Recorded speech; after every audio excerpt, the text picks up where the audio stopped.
On our social media platforms at KTN News KE on X. You can also find me at Doris Anki. Moving on. Senate Majority Leader Aaron Cheruiyot has accused former Deputy President Rigathi Gachagua of plotting a coup against the government. In an exclusive interview with KTN, Cheruiyot emphasized the need for decisive action to eliminate individuals he described as a threat to the nation's stability, stating that this was the rationale behind Gachagua's ouster. Senior political affairs reporter Jeff Kirui spoke to Cheruiyot and filed the following report. June 25th, 2024. This was a culmination of 2 weeks of protest steered by the country's young generation, the Gen Z.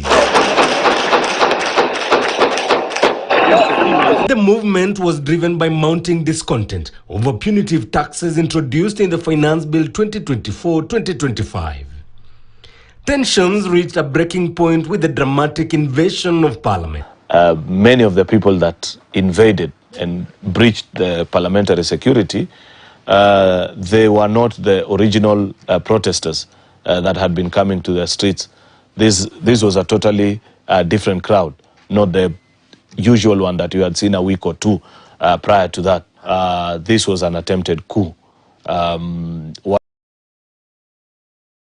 While there are many young people who came out to the streets to protest and say, we are not satisfied with how the country is being run, somebody saw an opportunity and said this would be a perfect opportunity to just light up Parliament, let it burn completely to ashes, create the kind of mood or, a spirit of rage that comes with it, and walk into State House and burn it as well, and just set the country on a path of anarchy.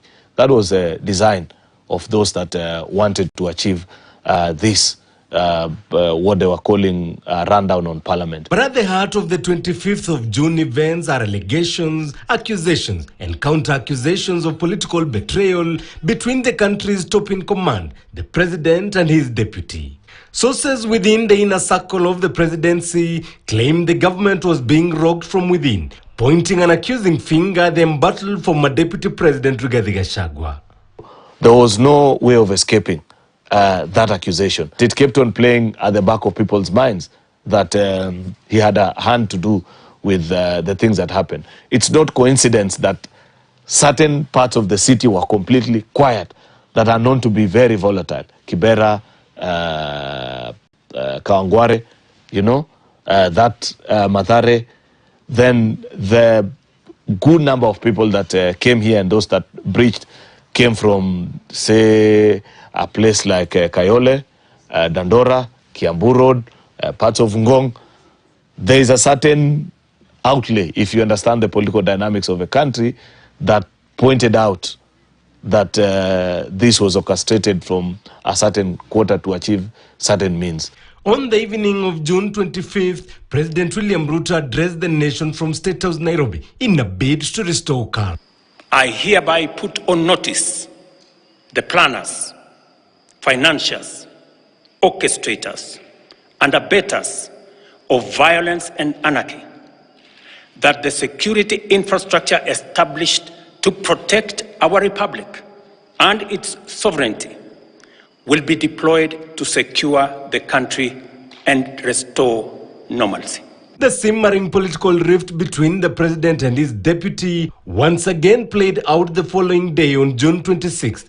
In a rare show of discord, the two leaders held parallel press briefings, President Ruto at State House, Nairobi, and Rigathi Gachagua in Mombasa. During his address in Mombasa, Gachagua launched a scathing attack on the intelligence service, accusing it of undermining his office and attempting to implicate him in the chaos that had rocked the country. Nurdin Haji was trying to put up a team together to craft lies and propaganda and attribute the chaos that were in the country to leaders, I included, former President Uhuru Kenyatta and others.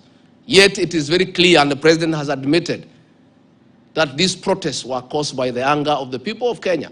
The press conference that the then Deputy President issued in Mombasa is not what he intended to speak about. He was sure the president was going to sign the finance bill, and therefore he had hoped to build momentum politically and throw the president and the legislature under the bus and said, you see, they're not listening to people, even despite the fact that there have been protests and lives have been lost. These are an administration that has completely lost the plot. That's why he decided to, normally, he would have been in State House, either for the assent or otherwise. That's part of his constitutional responsibilities. He always comes there for signing of bills. But he chose to conveniently be in Mombasa, so that when the bill is being signed, he's not in Mombasa. He's not at State House. Following Gachagua's defiant remarks, the die was cast. A critical decision was made within government circles. It became untenable to have Rigathi Gachagua continue being deputy president. Many people, and rightfully so, the security agencies will eventually bring this to a close, but many people who understand what happens in this city and who knows how mobilizations are done, all fingers were pointing back to him with that specific purpose of burning down Parliament and eventually State House. The fallout shaped the country's political history, the first ever impeachment of a sitting deputy president. Jeff Kirui, KTN.